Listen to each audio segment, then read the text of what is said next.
MSLI TV رہنمائی بدلتی دنیا کے لیے۔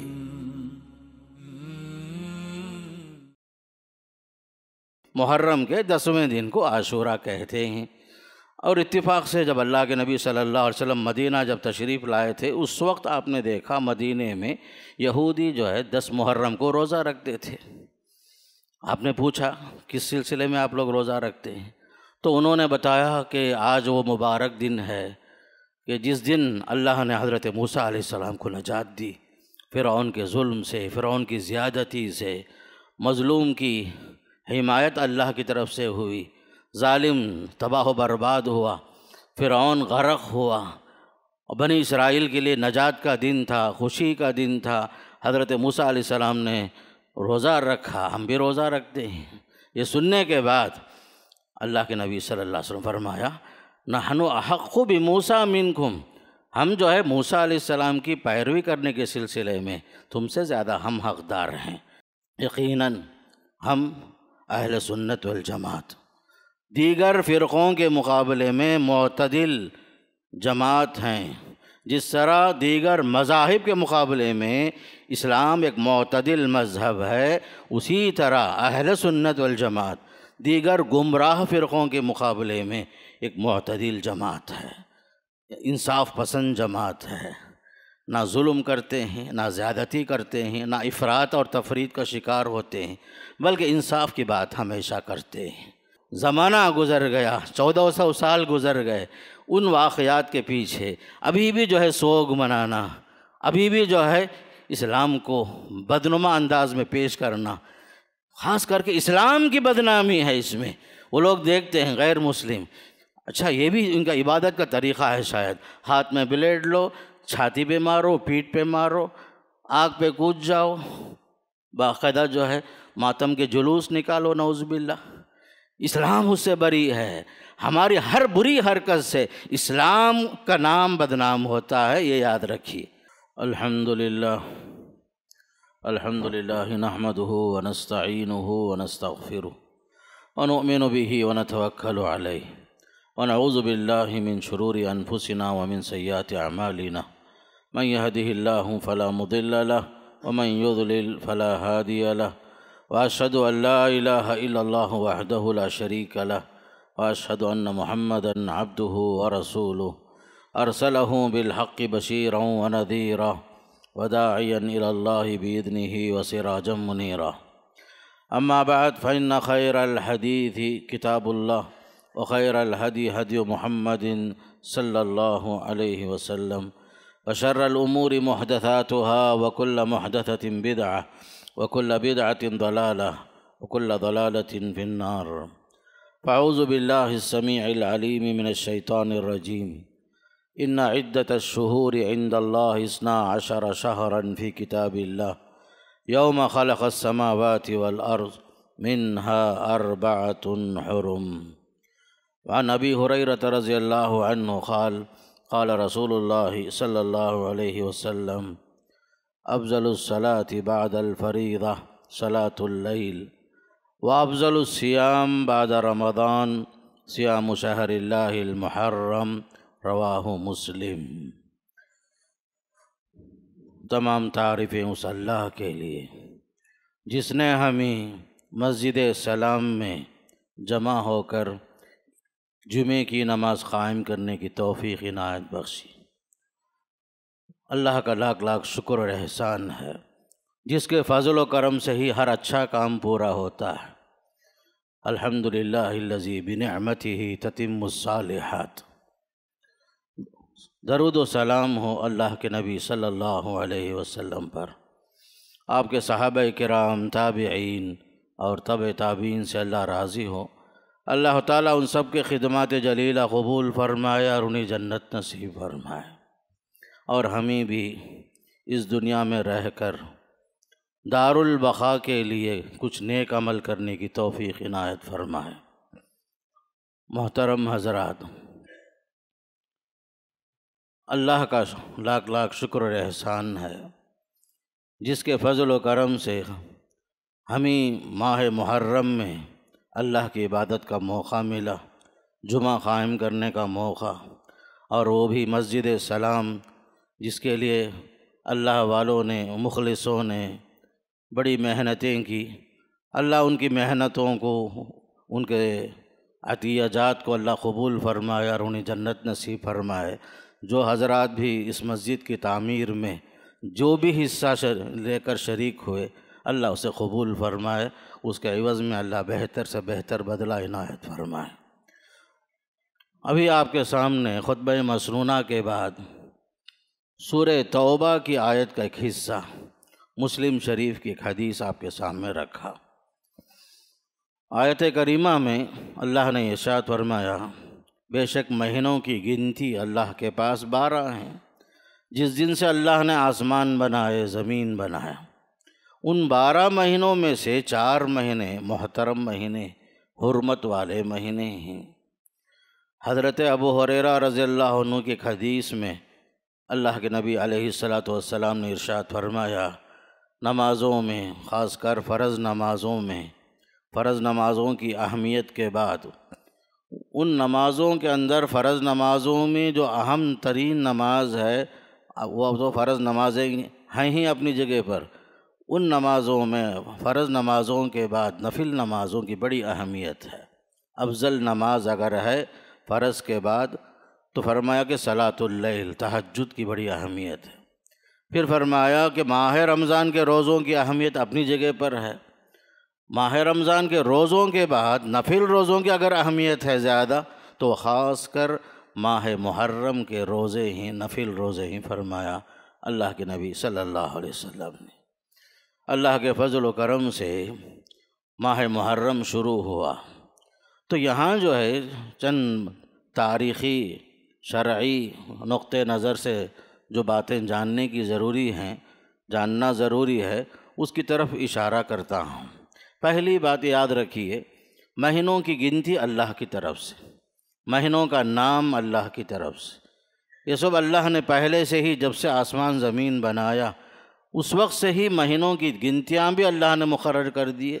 12 مہینوں کے اندر 4 مہینے حرمت والے، یہ بھی اللہ نے خود سے ہی متعین فرما دیے۔ اور دوسری طرف حدیث میں یہ بھی آتا ہے، خاص کر محرم کے عبادات میں سے خاص کر نفل روزوں کی بڑی اہمیت ہے۔ تو سال کا آغاز جو مسلمانوں کا ہوتا ہے محرم سے، سال ختم ہوتا ہے ذی الحجہ سے۔ 4 مہینے جو حرمت والے ہیں، ذی قعدہ، ذی الحجہ، محرم اور ماہ رجب، یہ 4 مہینے حرمت والے مہینے کہلاتے ہیں۔ اس میں مسلمانوں کے لیے نیک بختی اور سعادت کی بات ہے کہ مسلمان کا سال شروع بھی ہوتا ہے حرمت والے مہینے سے، سال ختم بھی ہوتا ہے حرمت والے مہینے سے، محترم مہینے سے۔ اسلام سے پہلے خود عرب جو ہے زمانے جاہلیت میں بھی ان 4 مہینے کا بڑا احترام کرتے تھے، جنگ و جدال سے باز آنے کی پوری کوشش کرتے تھے۔ یہ اور بات ہے کہ عرب اس زمانے میں محض اپنے مفادات کے خاطر مہینوں کو آگے پیچھے کرتے تھے، اس وجہ سے اللہ نے اسے بھی منع کر دیا۔ مہینے کو اپنی جگہ پر رکھو، مہینوں کو ہٹانا، آگے پیچھے کرنا، یہ بھی کفر ہے۔ انما النسیء زیادۃ فی الکفر فرمایا۔ مہینے اللہ کی طرف سے متعین نہیں، ترتیب اللہ کی طرف سے مقرر ہے، اس میں رد و بدل کرنے کا کسی کو کوئی اختیار نہیں ہے۔ تو مسلمانوں کی تقویم جو ہے، اسلامی کیلنڈر محرم سے شروع ہے اور اختتام ہے ذی الحجہ سے، ذی الحجہ کے ساتھ۔ تو اسلامی کیلنڈر کا آغاز جو ہوا تھا حضرت عمر فاروق رضی اللہ تعالیٰ عنہ کے زمانے خلافت میں۔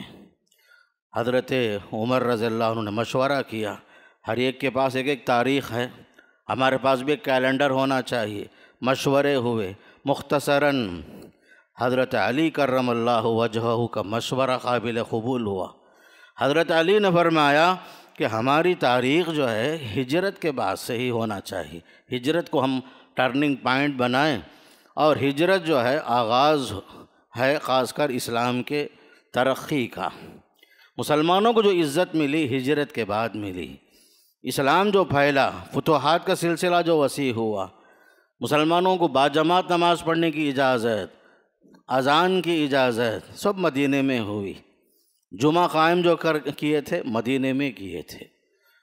مدینہ آنے کے بعد ہی اسلام کا بول بالا ہوا، مظلوم ظلم سے بچ کر کے باقاعدہ اللہ کی نصرت میں، اللہ کی مدد میں شامل حال ہو کر عزت کی زندگی گزار رہے تھے۔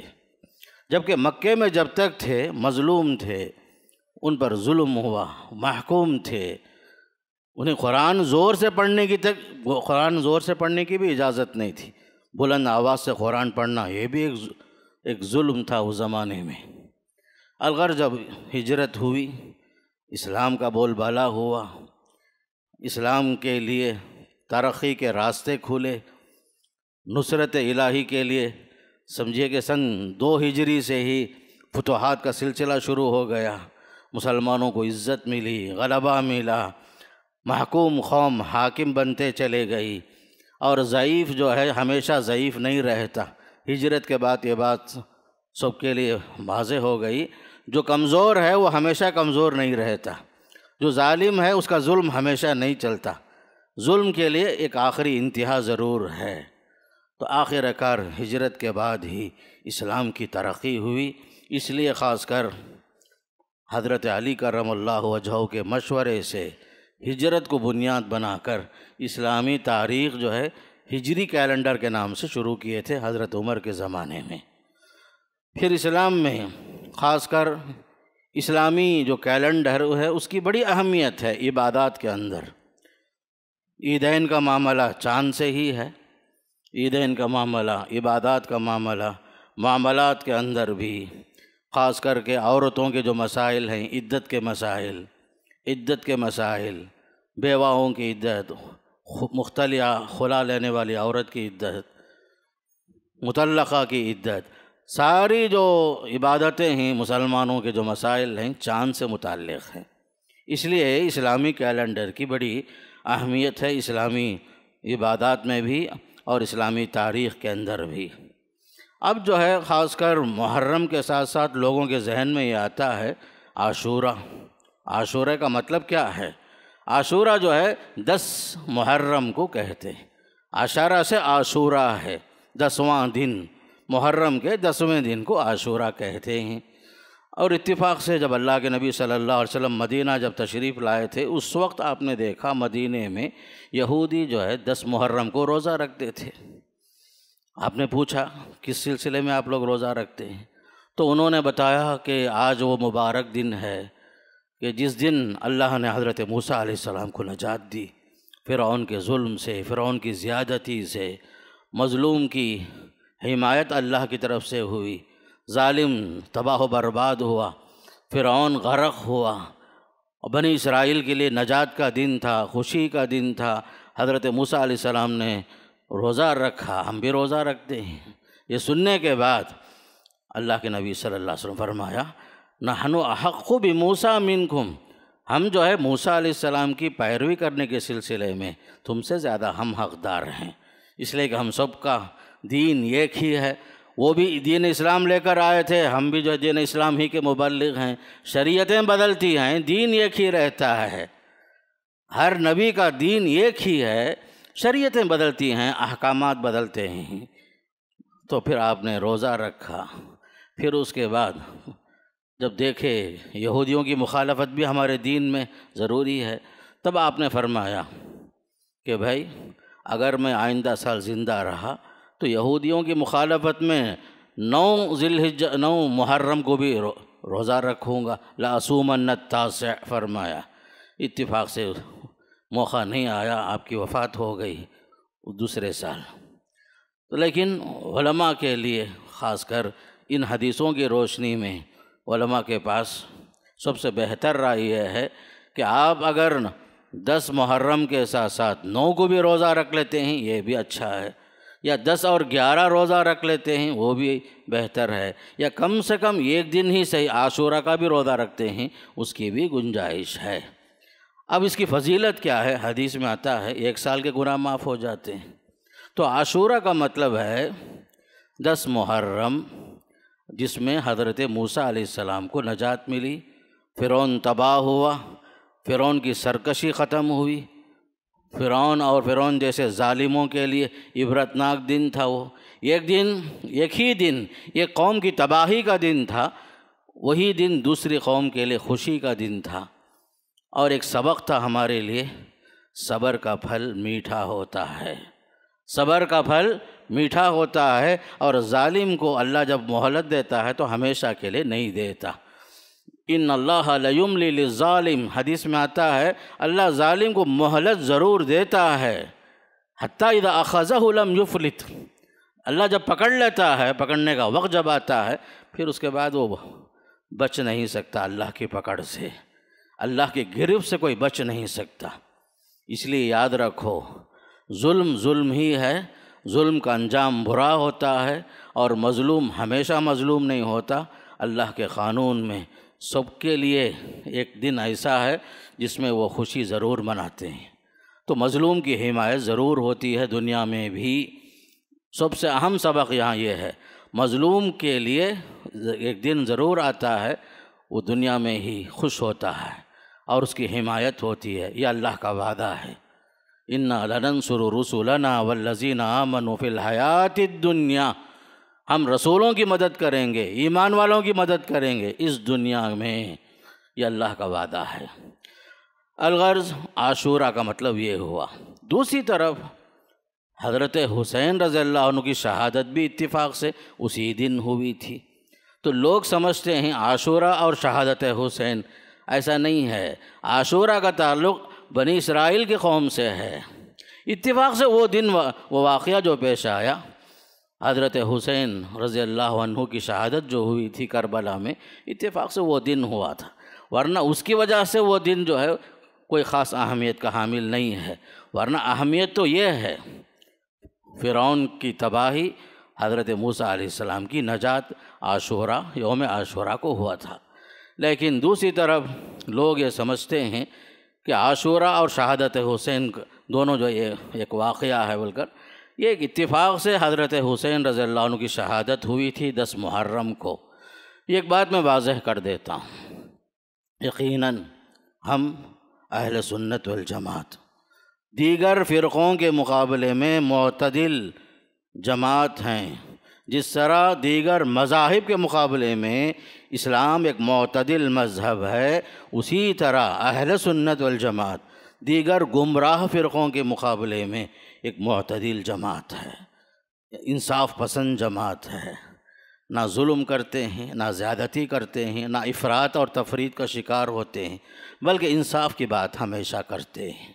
تو یاد رکھو کہ کسی کی شہادت کیوں نہ ہوتی ہو، اسلام میں سوگ منانے کی جو اجازت ہے، صرف 3 دن غم منانے کی اجازت ہے، الا کہ بیوہ عورت کے لیے عدت کے ایام میں سوگ منانے کی اجازت ہے۔ اس سے بڑھ کر واقعہ کتنا بڑا کیوں نہ ہو، اس کی وجہ سے سال بھر کے لیے، زندگی بھر کے لیے، قیامت تک کے لیے سوگ منانا اسلام میں جائز نہیں ہے۔ حضرت حسین رضی اللہ عنہ کی شہادت سے پہلے حضرت عمر شہید ہوئے، خلیفہ، نماز پڑھا رہے ہیں بھائی، فجر کی نماز، دشمن نے فجر کی نماز میں خنجر مار دیا دوسرے خلیفہ، تیسرے خلیفہ حضرت عثمان ہیں، نہ وہ بھی جو ہے وقت کے خلیفہ ہیں، حکومت ہے، سلطنت ہے، سب کچھ ہے، ظالموں نے گھر میں گھس کر کے قرآن کی تلاوت کے موقع پر حضرت عثمان کو شہید کیا تھا، حالانکہ وقت کے خلیفہ تھے۔ حضرت علی کرم اللہ وجہہ وہ بھی وقت کے خلیفہ تھے، ان کو بھی لوگوں نے شہید کیا تھا، تینوں خلیفہ شہید ہوئے، حضرت حمزہ شہید ہوئے، کتنے صحابہ کی ایک بڑی جماعت ہے شہادت کی۔ اسلام اس کے باوجود غم منانے کی اجازت نہیں دیتا۔ اللہ کے رسول کی زندگی میں بچوں کی وفات ہوئی، قاسم، ابراہیم، عبداللہ، آپ کی بیٹیاں سب جو ہے وفات پائے، لیکن پیارے نبی صلی اللہ علیہ وسلم نے سوگ نہیں منایا، نہ اس کی اجازت دی، نہ کپڑے پھاڑنے کی اجازت ہے غم میں، نہ تماچے مارنے کی اجازت ہے اسلام میں غم کی حالت کی وجہ سے، یا کالے کپڑے پہننے کی اجازت، یا آگ جلا کر کے آگ میں کودنے کی اجازت ہے، نعوذ باللہ، اسلام اس سے بری ہے۔ غم کا معاملہ جو ہے ایسا نہیں ہے کہ آپ اظہار کر کے ہمیشہ کے لیے وہ معاملہ کریں۔ دوسری طرف ہم اہل بیت آپ صلی اللہ علیہ وسلم کے خاندان سے محبت کرتے ہیں، اہل سنت والجماعت ہمارا ایمان کا حصہ ہے۔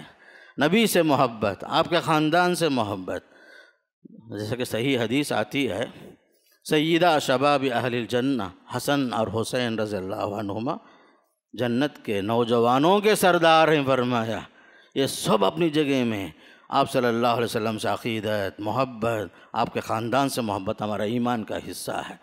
لیکن اس کی وجہ سے ہم جو ہے کسی معاملے میں غلو کا شکار نہیں ہوں گے، افراط اور تفرید کا شکار نہیں ہوں گے۔ باقاعدہ جو ہے عاشورہ کے نام سے، یوم عاشورہ 10 محرم کو سوگ منانے کے نام سے، ماتم منانے کے لیے مخصوص لباس پہن کر، کالا لباس پہن کر باقاعدہ ہنگامہ کرنا، آگ جلا کر آگ میں کود جانا، بلیڈ کے ذریعے سے پورا جسم زخمی کر لینا، اسلام اس کی اجازت نہیں دیتا۔ اسلام میں یہ سب چیزیں جائز نہیں ہیں۔ کتنے بڑا واقعہ کیوں نہ ہو، حادثہ کیوں نہ ہو، غم کا اظہار آدمی اپنے زبان سے زیادہ زیادہ کر سکتا ہے، اس کے حرکات اور سکنات کے ذریعے سے اپنے آپ کو نقصان پہنچا کر اس کی اجازت نہیں ہے اسلام میں۔ اللہ کے رسول صلی اللہ علیہ وسلم کے فرزند ابراہیم کی وفات ہوئی، قبرستان میں ہیں، آپ صلی اللہ علیہ وسلم کی آنکھوں سے آنسو رواں ہیں بچے کی وفات پر۔ لوگوں نے بڑے تعجب سے پوچھا، یا رسول اللہ آپ بھی روتے ہیں کیا؟ آپ نے فرمایا کہ ہاں ہم روتے ضرور ہیں، آنکھیں آنسو بہاتی ہیں، ہمارا دل رنجیدہ ہوتا ہے، ہماری زبان وہی کہتی ہے جو ہمارے رب کو راضی ہے۔ العین تدمع والقلب یحزن ولا نقول الا ما یرضی ربنا۔ آنکھیں آنسو بہاتی ہیں عزیزوں کی جدائی پر، دل غمگین ہوتا ہے، لیکن ہم زبان سے وہی بولیں گے جس سے اللہ راضی ہے۔ انا للہ و انا الیہ راجعون، للہ ما اخذ ولہ ما آتا وکل شیء عندہ باجل مسمی۔ اس لیے میرے دوستو، اہل بیت سے محبت کے نام سے اسلام کو بدنام نہ کرو، ان کی محفلوں میں شریک نہیں ہونا۔ محفل عزا کے نام سے محفلیں سجتی ہیں، باقاعدہ جو ہے قصیدے پڑھے جاتے، اس میں یہ سب محفلوں میں شریک نہیں ہونا۔ خاص کر کے 10 محرم کو شربتیں پلائی جاتی ہیں لوگوں کو، اس میں شریک نہیں ہونا۔ یہ سب جو اسلام کے خلاف ہے، اسلام اس سے بری ہے میرے دوستو۔ خاص کر کے حضرت حسین رضی اللہ تعالیٰ عنہ کے ساتھ جو بھی ہوا، قضاء اور قدر کے ساتھ ہوا، تقدیر الہی۔ حضرت حسین رضی اللہ تعالیٰ عنہ کو عراق والوں نے بے حساب خطوط لکھے، آپ آئیے ہم آپ کے ہاتھ میں بیعت کر لیں گے، فلاں کر لیں گے۔ یزید بن معاویہ رضی اللہ تعالیٰ عنہ کے خلاف ہم آپ کو امیر بنا لیں گے، یہ ساری باتیں تھیں۔ لیکن اس کے بعد حالات بدل گئے۔ جب آپ پہنچے اہل عراق کے پاس، کوفہ والوں کے پاس، کوفہ والے آپ کا ساتھ نہیں دیے، نہ جو ہے حضرت حسین کو واپس جانے کی اجازت ملی، نہ حضرت یزید سے ملنے کی اجازت ملی، نہ جہاد میں جانے کی اجازت ملی۔ جو کچھ بھی ہوا قتال کی شکل میں، لڑائی کی شکل میں، شہادت کی شکل میں، ہم بس ایک ہی کہتے ہیں، جو بھی ہوا اللہ کی مرضی سے، اللہ کے حکم سے ہوا۔ اللہ نے جو چاہا وہی ہوتا ہے، جو ہوتا ہے وہ اللہ کی مرضی سے ہوتا ہے، اس میں تقدیر غالب آ جاتی ہے۔ ہم اپنی زبانوں کو قابو میں رکھیں، قابو میں رکھیں۔ کسی پر لعن طعن کرنا مسلمان کا کام نہیں ہے۔ حدیث میں آتا ہے، آپ اگر کسی پر لعنت بھیجے، وہ لعنت کا مستحق نہیں ہے تو وہ لعنت آپ پر واپس لوٹتی ہے۔ ہم کسی پر لعنت بھیجیں اور وہ لعنت کا مستحق نہ ہو، وہ لعنت ہماری طرف واپس لوٹ جاتی ہے۔ لیکن حدیث میں یہ بھی آتا ہے، مسلمان لعنت بھیجنے والا نہیں ہوتا، گالی گلوچ کرنے والا نہیں ہوتا، فسق و فجور میں ملوث نہیں ہوتا، گالی گلوچ میں ملوث نہیں ہوتا۔ یہ سب چیزیں یاد رکھو۔ ہر جگہ میں ہم اپنے مذہب کے تابع ہیں، اللہ کے حکم کے مطابق جو مرضی اللہ کی ہے دنیا میں وہی چلتا ہے۔ تدبیریں اپنی جگہ میں، تقدیر غالب آ جاتی ہمیشہ۔ ایک طرف ہم یہ بھی نہیں کہتے یزید بن معاویہ رضی اللہ تعالیٰ عنہ کی خوب تعریف کریں، ایسا بھی نہیں، ہم وہی کہتے ہیں۔ شیخ الاسلام ابن تیمیہ رحمۃ اللہ علیہ نے لکھا ہے، اپنے فتاوی میں لکھتے ہیں، وہ جو مسلمانوں کے بادشاہوں میں سے ایک بادشاہ تھے، ایک تابعی تھے، حضرت عثمان معاویہ رضی اللہ عنہ کے فرزند تھے، حضرت عثمان رضی اللہ عنہ کی خلافت میں پیدا ہوئے تھے۔ ایک طرف یہ بھی ہے، اللہ کے رسول صلی اللہ علیہ وسلم کی بشارتیں بھی ہیں۔ آپ نے فرمایا تھا، جو لشکر سب سے پہلے قسطنطنیہ فتح کرے گا اس کے لیے مغفرت کی آپ نے دعا فرمائی، بخشش کی دعا فرمائی۔ حدیث میں آتا ہے، مسلم میں حدیث ہے، سب سے پہلے سمندر پار کر کے قسطنطنیہ پر حملہ کرنے والے، اس پر فتح کرنے کے لیے جانے والے یزید بن معاویہ کے باقاعدہ انہی کے سرپرستی میں ہی ایک فوج گئی تھی۔ یہ حدیث ہے اپنی جگہ میں۔ آپ صلی اللہ علیہ وسلم نے فرمایا مغفور لہم، جو جائیں گے قسطنطنیہ فتح کرنے کے لیے ان کے لیے مغفرت کی آپ نے دعا فرمائی۔ اس سے معلوم ہوتا ہے اس جنگ میں صحابہ میں ابو ایوب انصاری رضی اللہ عنہ ہیں، حرام رضی اللہ تعالیٰ عنہ ہیں، یہ سب گئے تھے اس میں، باقاعدہ جو ہے یزید بن معاویہ کی قیادت میں شریک تھے، مسلم کی حدیث ہے۔ اس لحاظ سے ہم جو ہے نہ حضرت یزید پر بے الزام لگائیں، تہمت لگائیں یا انہیں گالی گلوز کا شکار بنائیں، ایسا نہیں ہونا چاہیے۔ بلکہ یاد رکھو، امام احمد بن حنبل فرماتے ہیں کہ یزید بن معاویہ کے اقوال کو انہوں نے کتاب الزہد میں نقل کیا ہے۔ کہتے ہیں وہ تابعی تھے، فاسق نہ تھے، لوگ الزام لگاتے ہیں وہ شرابی تھے، نعوذ باللہ من ذالک۔ ایک صحابی کی اولاد ہیں، شرابی نہیں تھے، وہ فاسق بھی نہیں تھے، نہ ہم اولیاء اللہ میں شمار کرتے ہیں۔ شیخ الاسلام ابن تیمیہ رحمۃ اللہ علیہ فرماتے ہیں کہ اللہ والوں میں بھی ہم شمار نہیں کرتے، بلکہ مسلمانوں کے بادشاہوں میں سے ایک بادشاہ تھے، خوبیاں بھی تھی، خامیاں بھی تھی، بشر تھے، نیک، ایسا نہیں کہ نیکیوں سے خالی تھے، خوبیاں بھی تھی، خامیاں بھی تھی۔ حضرت حسین کے قتل میں حضرت یزید کا کوئی حکم نہیں تھا۔ جب خبر ملی کہ حضرت حسین شہید کیے گئے، آپ بھی، آپ کے گھر والے بھی رونے لگے، یہاں تک کہ یزید نے عبید اللہ ابن زیاد پر لعنت کی۔ پسماندگان کو، خاص کر حضرت حسین کے خاندان والوں کو، بچے کچے لوگوں کو بڑی عزت کے ساتھ، ہمدردی کے ساتھ مدینہ روانہ کیا۔ پھر اس کے بعد عبید اللہ بن زیاد نے، جس نے حضرت حسین کو قتل کیا تھا، اسے قتل کر دیا۔ تاریخ ہے اپنی جگہ میں۔ یہ اور بات ہے، عام طور پر مورخین، تاریخ لکھنے والے، ہسٹری لکھنے والے اکثر شیعہ ہیں۔ غلط خبریں، جھوٹی خبریں، فسق و فجور کی باتیں خوب ملا کر کے، افسانہ بنا کر کے پیش کرتے ہیں۔ ہم جو ہے کسی کی تائید میں حد سے آگے بھی نہیں بڑھنا، کسی کی دشمنی میں بھی حد سے آگے نہیں بڑھنا۔ ہمیں آپ سے اللہ کے نبی صلی اللہ علیہ وسلم سکھا رہے ہیں، احبب حبیبک ہونما عسیٰ ان یکون بغیضک یومما، ابغض بغیضک ہونما عسیٰ ان یکون حبیبک یومما۔ کسی سے دوستی کرو ایک حد تک، اتنے آگے نہ بڑھ جاؤ کہ آگے چل کر کے بعد میں پچھتاؤ، وہی دوست تمہارا دشمن بن جائے گا ایک نہ ایک دن۔ کسی کے ساتھ دشمنی بھی کرو، حد سے زیادہ دشمنی نہیں کرنا، اس لیے کہ وہ دشمن ایک نہ ایک دن تمہارا دوست بھی بن سکتا ہے۔ دوستی میں بھی اعتدال، دشمنی میں بھی اعتدال، کسی کی تعریف میں بھی مبالغہ نہیں، کسی کی دشمنی میں بھی مبالغہ نہیں، یہ ہے ہمارا اسلام۔ حدیث میں آتا ہے، لا تطرونی کما اطرت النصارى عیسی ابن مریم، یہاں تک کہ لوگوں میری تعریف میں بھی مبالغہ نہیں کرنا، آپ لوگ مجھے اتنا آگے نہ بڑھاؤ جس طرح کہ کرسچنوں نے عیسیٰ علیہ السلام کو اتنا بڑھایا، اتنا اونچا بڑھایا، اللہ کا بیٹا بنا دیا، نعوذ باللہ۔ انما انا عبد اللہ و رسولہ، میری حیثیت کیا ہے؟ میں اللہ کا بندہ ہوں، اللہ کا رسول ہوں۔ یہ یاد رکھو۔ عام طور پر لوگ غلو کرتے ہیں، یزید پر لعنت بھیجتے ہیں، جس پر اپنے غصے کا اظہار کرنا چاہتے ہیں اسے یزیدی بول دیتے ہیں، نعوذ باللہ من ذالک۔ یاد رکھو یزید بن معاویہ حضرت معاویہ ابن ابی سفیان رضی اللہ عنہ کے فرزند ہیں، تابعی ہیں۔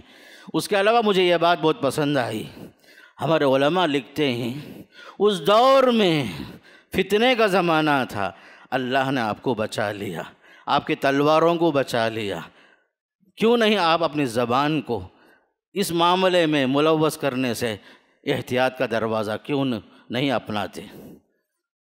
اللہ نے آپ کو بچایا اس فتنے کے دور میں، نہ آپ ان کے ساتھ تھے نہ ان کے ساتھ تھے، وہ بھی میرا بھائی یہ بھی میرا بھائی، وہ بھی اسلام کا ماننے والا یہ بھی اسلام کا ماننے والا۔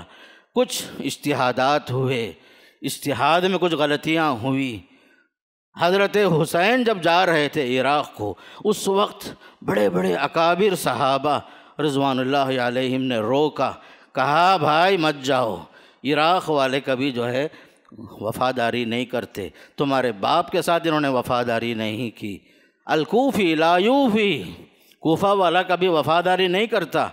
روکنے والے روکے، چچا عباس کے بیٹے عبداللہ بن عباس روکے، عبداللہ بن عمر روکے، حضرت عثمان رضی اللہ تعالیٰ عنہ کے جو مخلصین تھے، ابو سعید خدری رضی اللہ تعالیٰ عنہ وہ بھی روکنے لگے، عبداللہ بن زبیر صحابی رسول صلی اللہ علیہ وسلم وہ بھی روکے، لیکن حضرت حسین نے کہا نہیں، لوگ مجھے بہت چاہتے ہیں، کوفہ والے بہت سارے خطوط آئے ہیں، لوگ میرے انتظار میں ہیں، میں ظلم کے خلاف آواز اٹھانے جاتا ہوں۔ بہرحال گئے، قضا و قدر، تقدیر غالب آ جاتی ہے بھائی، بعض مرتبہ تدبیریں کام نہیں آتی، مشورے کام نہیں آتے، کیسے حادثے ہوتے ہیں آپ کو معلوم ہے، بعض مرتبہ روکنے والا ہزار بار روکتا ہے، آپ بولتے نہیں مجھے جانا ہی ہے، مجھے ضروری کام ہے، اتفاق سے حادثہ بھی ہو جاتا، اس لیے کہ پہلے سے لکھا ہوا ہے، مقدر ہے، مقدر کو کوئی ٹال نہیں سکتا،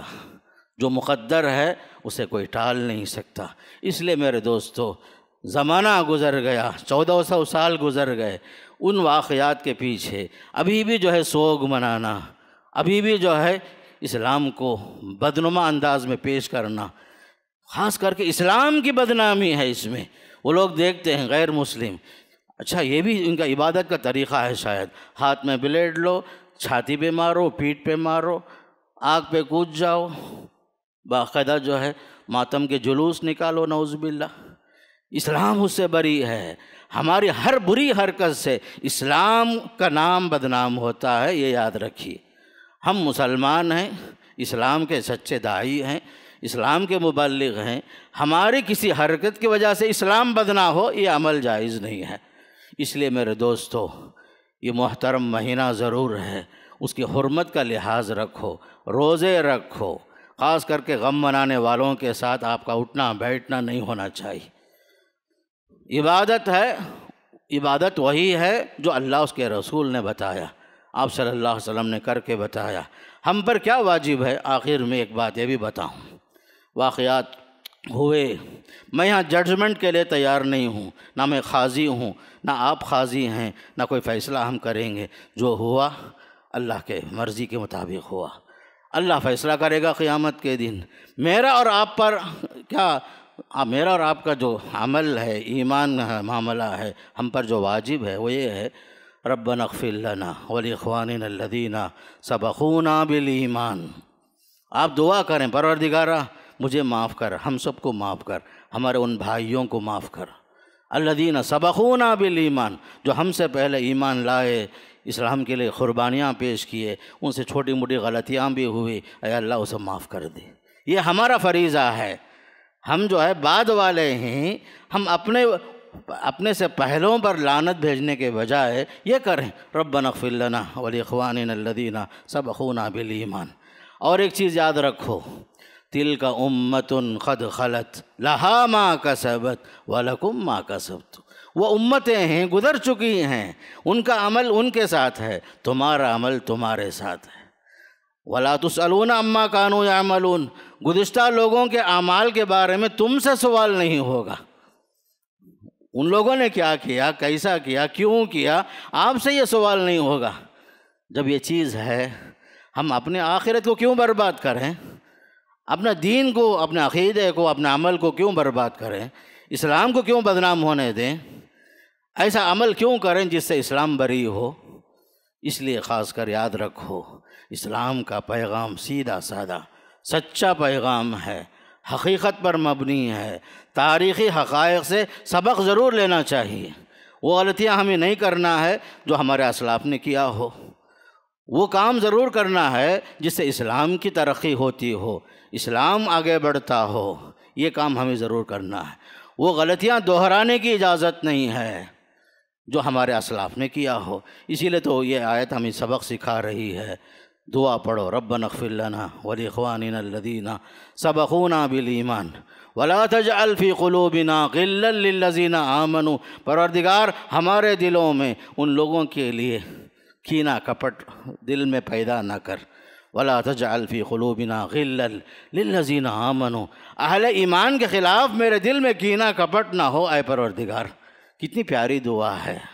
اس لیے میرے دوستو، اہل بیت سے محبت ہمارے ایمان کی علامت، اللہ سے، اللہ کے رسول سے محبت، اہل بیت سے محبت، صحابہ سے محبت، تابعین سے محبت، تابع تابعین سے محبت، ہر اس مسلمان سے محبت جو دین پر زندہ ہے، دین کے لیے زندہ ہے، دین پر چلتا ہے اور دین کے لیے ہی ساری قربانیاں پیش کرتے ہوئے کہتا ہے ان صلاتی ونسکی ومحیای ومماتی للہ رب العالمین۔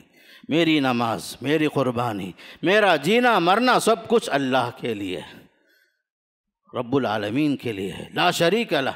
میرا رب ایسا ہے، اس کا کوئی پارٹنر نہیں ہے، شریک نہیں ہے۔ وبذالک امرت، مجھے بھی یہی حکم ملا ہے۔ وانا اول المسلمین، میں سب سے پہلے فرما بردار ہوں۔ یہ ہے ہمارے لیے اہم سبق۔